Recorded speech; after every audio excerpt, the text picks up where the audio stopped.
semuanya. Mudah-mudahan semua dalam keadaan sehat ya. Saya Karo, siap menemani Anda di acara Rumpi No Secret. Ada Daniel di pojok sana yang juga menemani kita hari ini. Oh, ada ikat pinggangnya. Oh, bukan. Motifnya ternyata. Kupir kamu pakai sabuk emas. Ya, dan tentunya sudah hadir beberapa bintang tamu yang akan berbagi ceritanya. Kita ke pojokan dulu yuk. Untuk membahas apa sih yang lagi ramai, banyak diperbincangkan, banyak sekali menuai komentar-komentar netizen. Baik itu untuk hal-hal yang datang dari dunia nyata maupun dari dunia maya.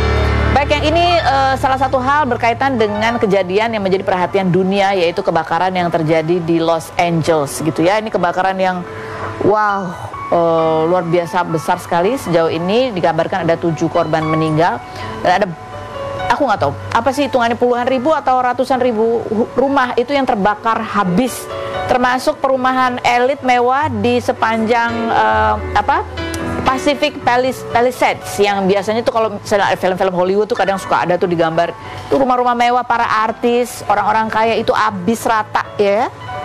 Ada rumahnya Paris Hilton, rumahnya siapa lagi sih, Ben Affleck, Chrissy Teigen. Oh, yang model yang itu, yang suka membagikan konten-konten itu, yang model dulu kan? Iya, model dulu. Oh, itu juga. Siapa sih suaminya? Ah, udahlah, repot ngomong sama kamu ya. Siapa sih ya. Pokoknya banyak lah, itu baru beberapa ya. Ada beberapa rumah selebriti lainnya juga yang benar-benar habis rata ya. Benar-benar rumah mewah itu des. Dan ini kebakaran terjadi dari sejak hari Selasa lalu. Ini Selasa, Rebo, Kamis, Jumat. Udah 4 hari. Awalnya dari kebakaran di sebuah cagar alam. Dan karena cuacanya juga angin kencang sekali, walaupun ini masih masuk musim dingin, tapi angin kencang itu membuat arah kebakaran api itu menyebar dan sulit dikendalikan. Bahkan pemadam kebakaran juga mau memadamkannya juga mengalami kesulitan, apalagi di tahun 2024 emang curah hujannya menurun drastis sehingga sumber airnya juga berkurang di daerah sana gitu ya. Ini ada kita lihat ya, ini apa kaitannya? Karena ada banyak selebriti Indonesia yang kita tahu juga mungkin sedang ada di LA atau tinggal di daerah situ yang kita tahu ya, Amerikanya mana, tinggalnya di LA gitu kan. Ini kalau kita lihat ya, ada wilayah terdampaknya seperti apa sebelum dan sesudahnya, kita lihat coba. Ini kan, ini sebelum padat sekali dengan hunian, sebelah kanannya habis rata. Apalagi yang daerah pinggir pantai itu loh, yang itu. Coba kita, ini kan tempat mewah banget, ini rumah-rumah artis apa segala macam yang sering ada kalau film apa tuh yang di shoot rumah-rumahnya mewah-mewah banget, habis rata ya. Ini kalau kita baca di berita untuk kawasan Pacific Palisades ini berapa yang bisa ditangani, nggak ada, habis gitu kayaknya. Ini kalau dibaca di artikel nih, baca. Jadi ada di sejauh ini terdampak di 5 kawasan di LA. Sehingga ada beberapa kan yang kita tahu, Sarah Azhari di sana gitu, dan beberapa keluarga juga ada di sana gitu, keluarga Azhari. Terus ada juga kemarin juga kita lihat, kalau kita lihat konten-kontennya Nikita Willy kan lagi di Amerika, itu juga lagi di Los Angeles gitu kan. Gimana dia baik-baik aja atau enggak gitu. Nah, ini sudah dikabarkan ya, Nikita Willy sudah mengabarkan, ibunya Nikita Willy juga mengabarkan. Ini dari Nikita Willy ya. Hey everyone, thank you for the messages. I just wanted to share that our family is safe. Jadi keluarganya selamat dan mereka bersyukur sekali gitu ya. Nggak terjadi apa-apa, tapi mereka tetap juga merasakan prihatin dan sedih yang luar biasa terhadap siapapun. Banyak sekali ya yang terdampak, yang kehilangan tempat tinggal hanya dalam waktu sekejap saja. Ini kalau kemarin juga ada yang sempat mengabarkan, Uya kalau nggak salah mengabarkan juga kan anaknya sekolahnya di sana. Jadi ada beberapa istilahnya mahasiswa yang kuliah di sana, tempat kosnya itu juga terbakar habis. Ada restoran Indonesia juga yang ikut terdampak gitu. Banyak lah ya. Ini juga kalau kita lihat dari Instagramnya ibunya Nikita Willy juga ini ya, banyak yang menanyakan kondisi kami di LA. Alhamdulillah berkat doa semua daerah kami Beverly Hills aman dari kebakaran. Bismillah, semoga Allah selalu melindungi kami gitu ya. Ini karena mungkin daerahnya luas, kita juga aku nggak tahu ya geografiku soal LA agak kurang bagus. Terus yang berikutnya ini juga dari Sarah Azhari, dia juga mengatakan ya aman begitu ya, karena mereka tinggalnya juga bukan di daerah yang terdampak ya gitu ya. Tapi aku nggak tahu deh kabar terakhir apakah sudah bisa ditangani kebakarannya, karena memang cuaca ini amat sangat berpengaruh terhadap penanganan kebakaran ya. Negara adidaya gitu, Amerika, LA, bisa dalam sekejap habis gitu ya. Itu mengingatkan kita ya, seberapalah dunia ini, kekayaan kita mau ditumpuk kayak apa kalau Tuhan bilang habis. Oke, baiklah, kita lihat ada komentar-komentar netizen. Ada nggak komentar netizen ya? Coba kita baca ya. Yang berikut, ada nggak? Ada enggak? Oh, nggak ada. Ya udah, kalau gitu kita langsung menuju ke Angelina Sondah. Masya Allah, Ibu Angelina ini alhamdulillah kemarin berhasil menunaikan ibadah umroh. Kenapa aku bilang berhasil? Karena ini impiannya sudah sejak lama sekali. Ada kisah apa dan seperti apa kenangan Angie terhadap almarhum Haji Komar? Kita lihat dulu profilnya berikut ini. Sudah bersama dengan Angelina Sondah. Assalamualaikum. Waalaikumsalam warahmatullahi wabarakatuh. Aduh, wajahnya ya glowing sekali. Kerasa loh bahagianya. Alhamdulillah. Ya, ini kamu pulang menunaikan ibadah umroh begitu ya, disambut dengan kabar duka kemarin ya. Ini kamu juga sempat membagikan cerita kamu dengan mendiang almarhum Haji Komar, dan kalian tuh dekat sekali dan menjadi saksi juga perjalanan kisah cinta kamu dengan almarhum Mas Aji. Luar biasa lah ya. Karena kan dari awal kita berpartai gitu, kita bertiga nih, kita selalu tuh yang ditugaskan kemana-mana. Jadi aku, Mas Aji sama Pak Haji Komar. Jadi kebayangkan ceritanya tuh, terus tiba-tiba Mas Aji meninggal. Maksudnya meninggal, aku masuk. Nah, yang paling aku sesali karena kan memang aku niat pulang dari Tanah Suci, karena beritanya kan aku baru dapat di Tanah Suci. Oh, ternyata Pak Haji masuk ICU. Terus kita pengen pas pulang dari Tanah Suci pengen banget lah gitu loh untuk menjenguk, untuk membesuk di rumah sakit. Nah, tapi setelah itu pas pulang dari Tanah Suci aku ke Manado. Nah, pas di Manado aku dengar Haji Komar meninggal. Jadi kayak sedih banget. Soalnya aku tuh di Tanah Suci tuh emang lagi mengupayakan, aku pengen ke salah satu tempat yang katanya kalau insya Allah ada tanah di situ yang diambil bisa jadi obat, bisa jadi syifa. Terus emang, aduh gimana ya, aku bilang sama teman-teman di sana, karena aku pengen banget deh buat Pak Haji Komar, mudah-mudahan ini bisa membantu. Gitu. Tapi kan Pak Haji Komar emang nggak pernah cerita kalau misalkan sakitnya sudah seperti itu, separah apa gitu ya. Ini kita lihat juga nih beberapa kenangan ya, cuplikan pada saat Angie ketemu lagi sama Pak Haji Komar, wawancara di podcast sambil mengenang masa lalu gitu, dan Angie juga sempat terharu ketika Pak Haji Komar ini menyanyikan lagu yang merupakan lagu kenangan kamu dan almarhum Mas Haji. Kita lihat yang berikut. Ada momen apa lagi? Benarkah bahwa ketika kamu pertama kali akan lagi kembali ke masyarakat gitu ya, ada rasa kekhawatiran, rasa nggak percaya diri, dan ada satu nasihat dari almarhum gitu ya? Jadi kalau Pak Haji itu kan sebenarnya udah Ji, kamu harus terus berkarya dan terus memberikan partisipasi positif ke masyarakat. Udahlah, karena aku alergi banget sama politik. Jadi kalau Pak Haji ngomongin soal politik, aku bilang, lu malas lah Pak Haji gitu ya. Soalnya kan politik itu ketika aku bicara sama Pak Haji kan nggak cuma teringat dengan kasusnya aku, tapi teringat gimana masa-masa bahagianya kita dulu tuh. Wah, kita kan seru banget ya kalau kemana-mana tuh bertiga ya. Dan aku tuh awalnya kan sama Mas Haji ya udah gitu ya. Jadi aku selalu bilang, Pak Haji, kalau kita mau berangkat, Pak Haji harus duduk di tengah ya. Jangan sampai aku, Mas Haji, baru Pak Haji Komar gitu. Kalau misalkan Pak Haji Komar nggak di tengah, aku nggak mau ikut loh. Gitu. Jadi sampai segitunya kan. Nah, satu ketika, nah akhirnya udah disetting tuh sama Pak Haji. Pokoknya tiba-tiba Pak Haji pindah ke depan lah, aku tinggal sama Mas Haji. Jadi sebenarnya kayak macam comblang juga gitu. Terus kalau berantem gitu kan, pasti Pak Haji Komar lah yang didatangin Mas Haji untuk mendamaikan aku, kayak ngebujuk gitu kan. Nah, jadi kalau misalkan kemarin itu Pak Haji bilang balik politik lagi gitu, aku yang selalu bilang enggak, ntar dulu lah gitu, aku kok masih trauma ya gitu. Tapi Pak Haji Komar selalu bilang, tapi kan kamu punya skill, kamu punya pengetahuan yang perlu juga diketahui orang lain gitu loh. Ya entahlah, nggak usah di politik ya, tapi pokoknya kamu harus betul, kamu harus memberikan partisipasimu ke masyarakat. Nah itu aku selalu nggak mau. Biasa kalau aku ngomong sama Pak Haji Komar kan gitu, udah abah aja, lihat aku tuh terus maju Nji gitu. Walaupun aku kan yang selalu bilang, udahlah Pak Haji gitu kan, curahkan waktu buat anak-anak aja. Enggak Nji, karena apapun ini adalah amal kebaikan kita nantinya juga tercatat. Bukan masalah jadi nggak jadi juga nggak apa-apa. Tapi yang penting aku udah ketemu dengan masyarakat, aku udah bisa dengar apa yang mereka rasakan, aku bisa membantu sedikit bagi dia, itu yang yang lebih utama daripada dapat kursi di DPR. Dan dia bilang itu yang harus kamu punya, Nji. Walaupun kamu nggak jadi, paling nggak kamu udah keliling, kamu kampanye, kamu nggak punya duit nggak apa-apa. Tapi apapun yang kamu berikan ke mereka, mudah-mudahan itu bisa mereka ingat selalu, dan itu jadi amal jariah buat kita nanti. Itu yang kok nyesek ya denger dia ya gitu. Dan terakhir kali Pak Haji Komar tuh sempat nelpon aku 8 kali, miss call-nya aku nggak angkat. Ya Allah, sebenarnya bukan maksud nggak angkat gitu, kadang-kadang kan WA-nya udah tenggelam gitu ya. Mungkin aku tahu bahwa saat itu boleh ingin curhat soal sakitnya.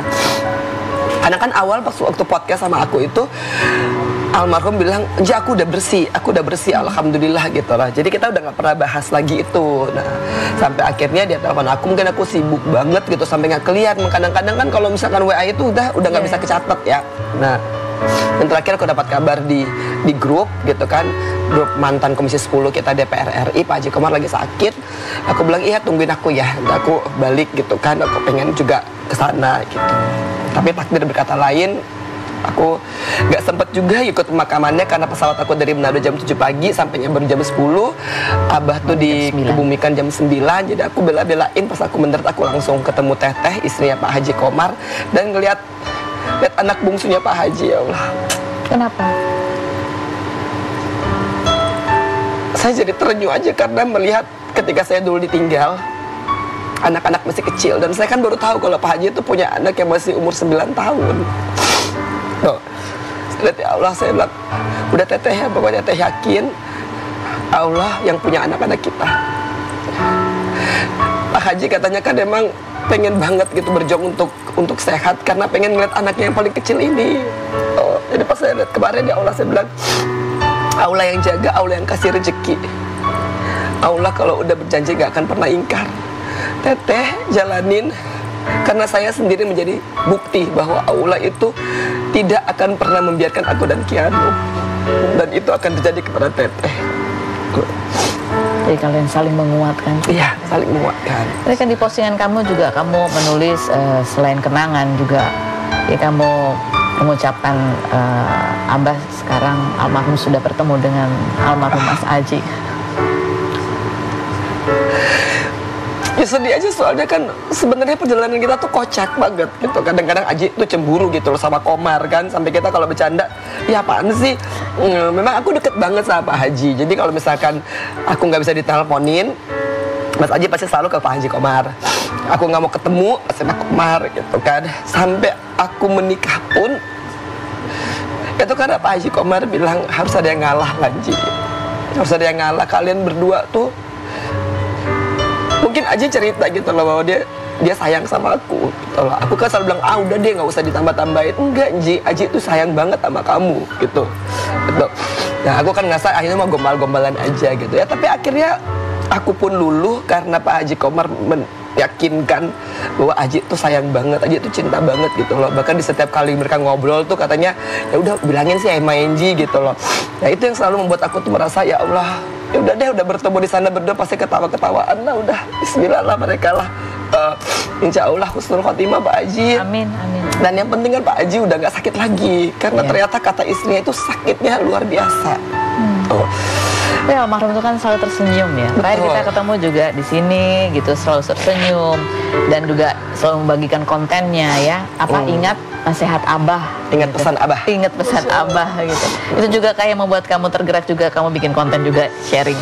Iya, justru karena WA terakhir itu Pak Haji terus bilang, kalau kamu nggak mau ke politik nggak apa-apa, tapi kamu harus terus berbagi ya.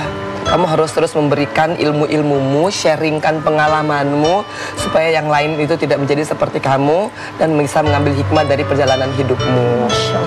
Makanya aku mulai bikin konten-konten yang ada ajakan-ajakan religinya gitu, dan juga pernah buat konten-konten yang sedikit politik, tapi kok kayaknya aku bilang, Abah, aku kok kayaknya politik masih belum bisa ya gitu.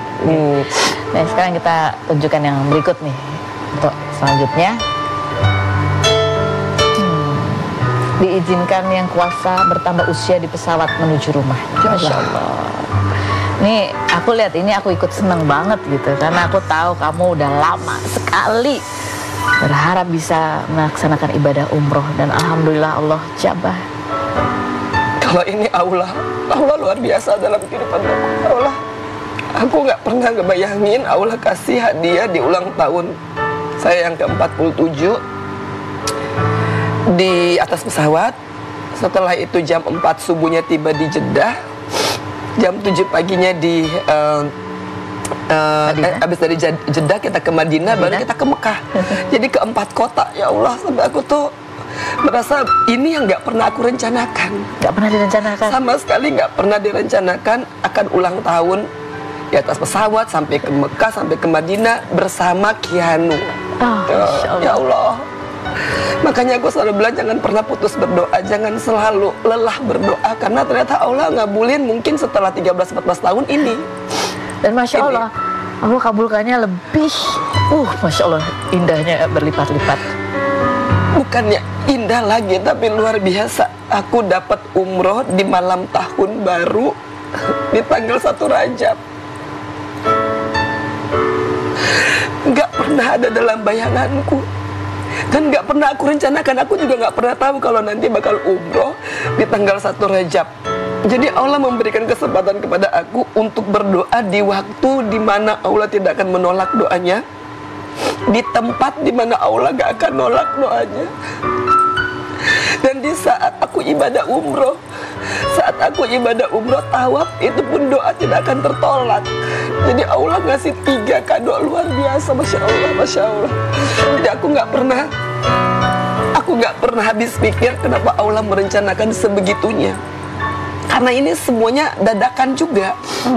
Alhamdulillah dikasih umrohnya private pula. Masya Allah. Masya Allah, makasih lo ke Nabawi gitu ya. Travel aku tuh dikasih aku private, mau kemana-mana udah gampang, mau ini mau itu. Ya Allah, jadi aku berpikir ternyata Allah lebih tahu apa yang aku perlukan, di waktu mana yang aku perlukan, dan di saat dan tempat mana. Gak pernah terbayang bisa sampai ke Al-Ula, bisa sampai ke Mekah, Madinah, Jeddah. Masya Allah, itu ulang tahun yang terindah. Jadi aku hanya percaya bahwa apapun itu kekuatan doa melebihi dari segala-galanya. Kamu bilang adalah tadi Allah paling tahu lah saat yang tepat di waktu dan pada saat kamu membutuhkan. Apa sebelum ada cerita apa sebelumnya sampai akhirnya ya itu menjadi kado buat kamu yang luar biasa? Karena emang rencana umroh kan udah lama yeah, gitu ya. Tapi adalah ketika mama aku tuh nggak bisa ditinggal, nggak ada yang ngerawat gitu. Terus aku kadang-kadang berpikir, ya Allah, kok mau umroh susah banget ya gitu ya. Ternyata pada Desember kemarin itu Allah persiapkannya mulus sekali. Seperti apa? Sampai ke sananya, sampai katakanlah sampai di Madinahnya, aku bisa ke Raudhohnya juga gampang banget, ya Allah. Yang tinggal masuk kayak pokoknya kayak pakai antrian-antrian. Nggak pakai antrian-antrian, berdoanya bisa lama, terus bisa salam ke makomnya Nabi Muhammad Sallallahu Alaihi Wasallam, ya Allah. Bisa ada di sebelah tiangnya Aisyah. Allah, itu kayak hadiah banget gitu loh. Dan dipermulus semuanya. Tawaf juga demikian, ya Allah, sa'i juga demikian. Jadi kerasanya tuh kayak, ya Allah, ini kok indah banget gitu loh. Kan orang udah pada, ini umroh pertama, inilah persiapan. Ini Masya Allah tanpa persiapan. Dan benarlah kata guruku, Mbak, umroh tuh gak usah siapin apa-apa. Yang penting siapkan hatimu. Bukan di bajunya, bukan di hotelnya, bukan di pesawatnya, bukan. Yang penting hati.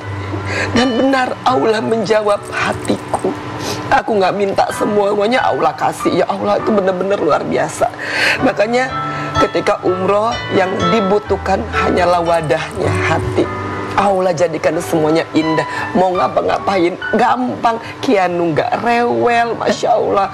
Terus ketemu Muthaifnya juga yang informatif, yang sangat. Mbak, pokoknya ini yang wajib dibacakan. Tapi Mbak mau doa apa aja, pakai bahasa apa aja, silakan. Jadi tidak hanya ritual.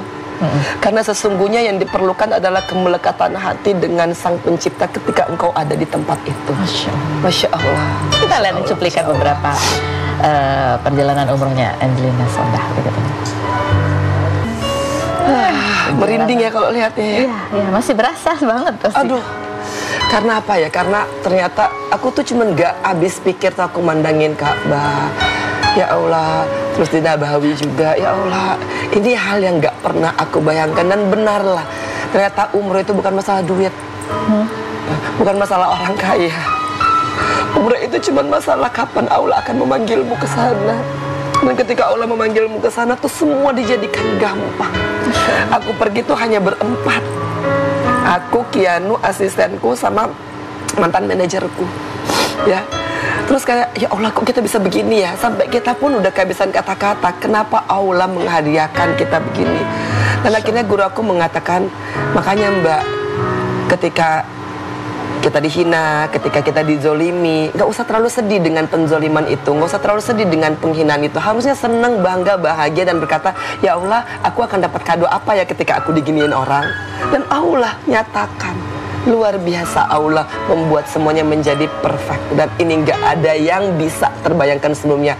Ulang tahun di 4 negara, di 4 kota, 3 negara, Masya Allah, ya kan? Aduh, ini gak kebayang banget.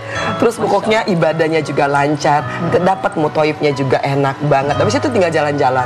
Ya, Masya Allah. Masya Allah. Dan waktunya pas. Mama juga nggak terlalu rewel. Ya, Masya Allah. Alhamdulillah. Jadi doanya apa?